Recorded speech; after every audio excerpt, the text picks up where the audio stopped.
तो एवरीवन, तो काफी इंपॉर्टेंट अपडेट्स आया है जीएमटी को लेकर के। कोई भी बंदा इस टूल के बारे में बात नहीं कर रहा है, लेकिन काफी अच्छा अपडेट यहाँ पर जीएमटी की टीम लेकर के आई है। सबसे पहले मैं आपको यहाँ पे दिखा देता हूँ, इन्होंने काफी चीजें अपडेट की है। टूल के बारे में भी दिखाऊंगा, टूल भी मैंने यहाँ पे ओपन करके रखे हैं और क्या क्या अपडेट दिया है वो भी मैं आपको बताऊंगा। सबसे पहले मैं यहाँ पे क्या क्या इन्होंने फिक्स किया है वो मैं आपको डिटेल्स में बता देता हूँ। सबसे पहली चीज यहाँ पर वर्जन यहाँ पर 4.000 लेकर के आए हैं यहाँ पर, और यहाँ पर इसके अंदर क्या किया है। सबसे पहले यहाँ पर we are excited to announce that GMT 4.0 incremental OTA has been pushed. What's new क्या क्या चीजें हैं यहाँ पर अगर हम देखें तो सबसे पहले tool is now model based. पहले यहाँ पे आप चिपसेट के मदद से यहाँ पे जो टूल में FRP कर रहे थे, लेकिन अब उस चीज को यहाँ पे इन्होंने मॉडल बेस्ड कर दिया है। दूसरी चीज क्या है, फिक्स बूट लूप लोगो इशू। कुछ फोनों के अंदर ये हो रहा था कि लोगो पे रिस्टार्ट होने लगता था आफ्टर FRP, वो चीजें भी इन्होंने फिक्स कर दी है। तीसरी चीज, improve Galaxy exploit for Qualcomm यहाँ पर चिपसेट। जो क्वालकॉम के जो मॉडल्स थे काफी बार एक्सप्लॉइट की प्रॉब्लम आ रही थी, उनमें एरर जो आता था उसको भी यहाँ पे इन्होंने फिक्स किया है एंड उसमें इंप्रूवमेंट किया है। Update brand and model database यहाँ पर एज ऑफ 107 एंड 2026, तो 7वें महीने तक यहाँ पर इन्होंने अपडेट कर दिया है brand and model database. Fix various minor bugs, जो भी छोटे मोटे बग्स थे वो भी इन्होंने फिक्स कर दिए। GMT is now more user friendly then ever. अब मैं आपको इसका टोटली यहाँ पे इंटरफेस दिखा देता हूँ। सबसे पहले अगर आप यहाँ पे कोई भी मॉडल सेलेक्ट करते हो, लाइक मैं यहाँ पे अगर Xiaomi सेलेक्ट करता हूँ तो आपको Xiaomi यहाँ पे आपको देखने को मिल जाएगा। ये यहाँ पे हमने Xiaomi सेलेक्ट कर लिया। लाइक यहाँ पे मैं अब कोई भी मॉडल जैसे 9A अगर आप यहाँ पे ढूंढते हो तो यहाँ पे अगर आप एक चीज देखो 6765 ये भी दे रखा है। मतलब एक तो मॉडल बेस सिलेक्ट किया है, दूसरी चीज ये अच्छी चीज की है कि 9C 9A इनको फाइल बेस्ड भी यहाँ पे इन्होंने दिया है कि उनके सामने फाइल भी लिखी हुई है। मतलब ऐसा नहीं है कि जैसे AMD में अगर आप 9A 9C दोनों एक साथ दे रखे हैं, तो इन्होंने इनको दोनों को अलग दिया है ताकि कोई भी बग यहाँ पे ना रहे या कोई भी आपको अनलॉक करते समय कोई भी प्रॉब्लम का फेस ना करने पड़े। जैसे Note 11 है तो स्पेस सामने लिखा हुआ है, Note 10 Pro है तो स्वीट लिखा हुआ है, Note 10 Pro खाली लिखा है, और मतलब हर एक मॉडल के सामने फाइल का नाम भी यहाँ पर लिखा हुआ है। ये एक अच्छी चीज मुझे देखने को मिली है। लेवेंडर नॉट, जैसे Note 7 है तो यहाँ पर नो ऑथ, जो मतलब ऑथ वाले नहीं है, तो ये एक अच्छी चीज मुझे यहाँ पे लगी। इसके अलावा जितने भी ब्रांड है, लाइक नथिंग के बारे में बात करते हैं तो यहाँ पे 3-4 जो भी मॉडल है उसको भी यहाँ पे इन्होंने मॉडल बेस्ड कर दिया है। मतलब पूरे टूल को हम देखें, पहले जो एक भारी चीज देखने को मिल रही थी वो बड़ी इजी हो गई है। जैसे मैं नथिंग का सिलेक्ट कर लिया, यहाँ पे CMF1 सिलेक्ट कर लिया, पहले बहुत डिफिकल्ट था।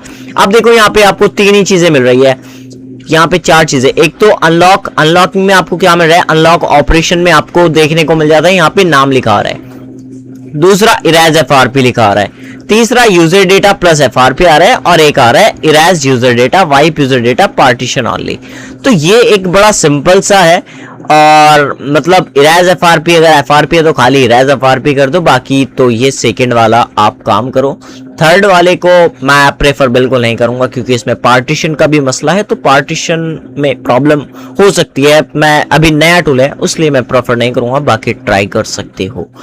एंड इसके अलावा तो ये एक अच्छी चीज है। दूसरा फ्लैशिंग में अगर हम आते हैं तो फ्लैशिंग में देखिए क्या है, open MediaTek tap to flash into device. अगर हम यहाँ पे क्लिक करते हैं तो आपको यहाँ पे भी ये मीडियाटेक आ गया। सॉरी, हम वहीं पे चलते हैं जहाँ थे, तो यहाँ पे हम वापस से नथिंग में फ्लैश में आ गए, और फ्लैशिंग में आने के बाद यहाँ पर आप देख सकते हो कि फाइल वगैरह जो यहाँ पे सिलेक्ट होगी, यहाँ से आप फाइल वगैरह सिलेक्ट कर सकते हो।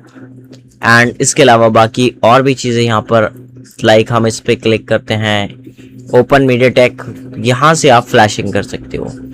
ये फ्लैश वाला ऑप्शन, ये रहा फाइल, यहाँ से आप ब्राउज पे जाओगे और यहाँ से आप फाइल अपनी सिलेक्ट कर लोगे।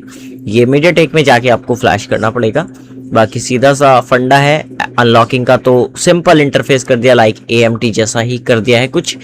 और बाकी होम में आके देखेंगे तो यहाँ पर आप वर्जन का अपडेट्स देखने को मिल रहा है। यहाँ पर ये आज ही अपडेट आया 16/7 को, तो बिल्कुल लेटेस्ट मैं आपको सबसे पहले वीडियो बना के दे रहा हूँ। फिर ADB में आपको यहाँ पे अनइंस्टॉल ऐप, इंस्टॉल एपीके, काफ़ी सारी चीज़ें मिल जाती हैं, मतलब बहुत सारी चीज़ें, disable M account, get knock state, factory set, enable developer, ये बहुत सारी चीज़ें हैं।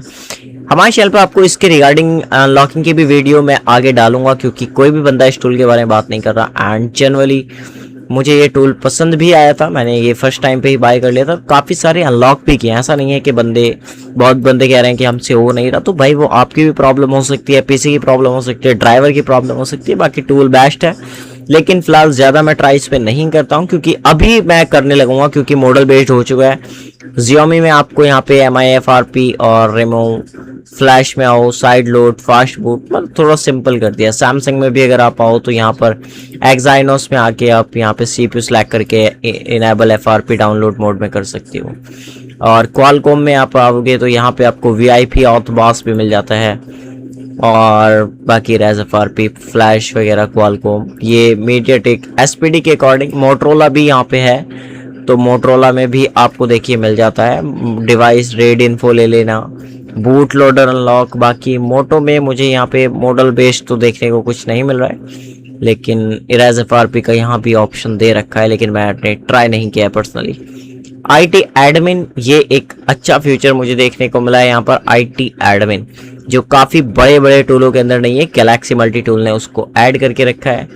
और यहाँ से इंस्टॉल और इंस्टॉल ADB और IT एडमिन, यहाँ पे IT admin fix Android 11 to 16 तक के MDM removal, deactivation, IT restriction, bypass, ये सारी चीज़ें हैं। बाकी ये धीरे धीरे करने से ही पता चलेगा आपको क्या क्या चीज़ें हैं। बाकी ये जो अपडेट है उसका आपको कैसा लगा मुझे कमेंट करके ज़रूर बताना।